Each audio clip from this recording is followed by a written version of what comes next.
Varicose veins కి సరైన చికిత్స కోసం సంప్రదించండి ఎవిస్ హాస్పిటల్. సో ఇప్పుడు ఎలా ఉన్నారు అంటే ప్రశాంతంగా ఉంది.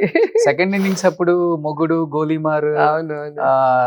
ఇంకొకటి శంభో షో శంభో చేశారు కదా. అవునవును. ఇప్పుడు మళ్ళీ థర్డ్ ఇన్నింగ్స్ ఏమన్నా స్టార్ట్ చేస్తున్నారా రోజా గారు అనే ఇంకా స్టార్ట్ అయితే స్థాయిలో చేయలేదు. ఉన్నారు ఇప్పుడు మీరు. ఖచ్చితంగా Director, స్టార్ట్ producers చేస్తాను. చూస్తే. ఖచ్చితంగా స్టార్ట్ చేస్తాను, చెయ్యాలని కూడా మనస్ఫూర్తిగా కోరుకుంటున్నాను. Wow, good news.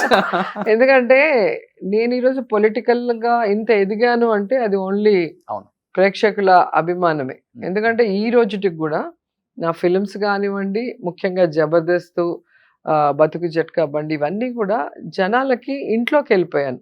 ఒక సిస్టర్ లాగా, ఒక డాటర్ లాగా, ఒక వదిన లాగా, ఒక కూతురు లాగా అందరు నన్ను ఫీల్ అవుతారు. నన్ను ఎవరు రోజా అంటే ఎవరు అన్న ఫీలింగ్ ఉండదు. మిగతా వాళ్ళకి నాకు మీరు చూస్తే నేను ఏ ఊరికి వెళ్ళినా కూడా, ఏ పార్టీ వాళ్ళైనా కూడా నన్ను చూడటానికి వస్తారు, ఆప్యాయంగా పలంకరిస్తారు. ఓట్ అనేది డిఫరెంట్, ఎలక్షన్ టైం. కానీ మనం ఒక ఊరికి వెళ్ళినా, లేదా ఒక గుడికి వెళ్ళినా, ఫ్లైట్లో వెళ్ళినా, ఒక పెళ్లికి వెళ్ళినా, ఏ పార్టీ వాడైనా, ఏ కులం వాడైనా, లేడీ అయినా, జెంట్ అయినా, పిల్లలైనా వచ్చి ఆప్యాయంగా పలకరించి బాగున్నావమ్మా, నువ్వు బాగుండాలి.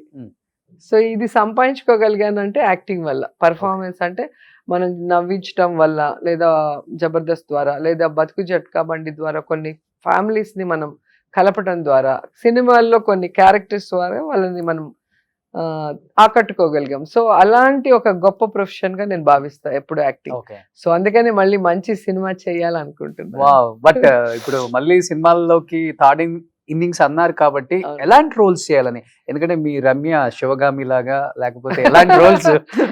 నాకు నిజంగా పవర్ఫుల్ రోల్స్ ఏదైనా, ఏదో మదర్ అని చెప్పి అలా బొమ్మలాగా నించోపెట్టకుండా ఒక పవర్ఫుల్ క్యారెక్టర్స్ మనకి శివగామిలో మన రమ్య లాంటి ఒక పవర్ఫుల్ క్యారెక్టర్ అయినా, లేదా అత్తారింటికి దారేదిలో మన నదియా గారి లాగా ఒక స్టైలిష్ క్యారెక్టర్ అయినా, లేదా ఒక లాయర్ గాని, ఒక డాక్టర్ గాని, ఏదైనా ఒక సెంటర్ క్యారెక్టర్ గా చేయాలన్న ఆలోచన అయితే ఉంది.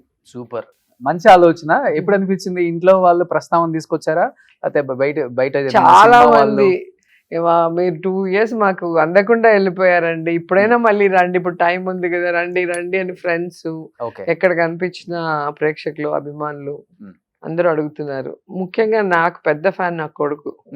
వాడు మమ్మీ మళ్ళీ యాక్ట్ చేయి మమ్మీ, మమ్మీ మళ్ళీ యాక్ట్ చేయి మమ్మీ అంటాడు.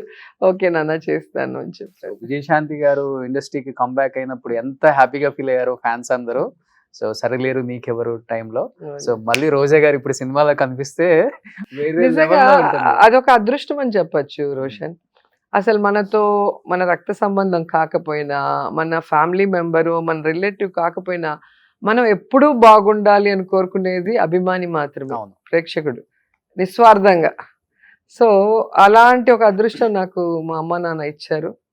వాళ్ళు జన్మనిచ్చారు. భగవంతుడి ఆశీర్వాదంతో ఈరోజు ఆర్టిస్ట్ అవ్వగలిగాను. సో వారి కోసం ఇన్ని రోజులు పొలిటికల్గా సర్వీస్ చేశాను. ఈ కొంచెం గ్యాప్లో సినిమా పరంగా కూడా వాళ్ళని ఎంటర్టైన్ చేద్దాము, ఒక మంచి మెసేజ్ ఓరియంటెడ్గా కూడా చేద్దాం అనుకుంటున్నాను. బట్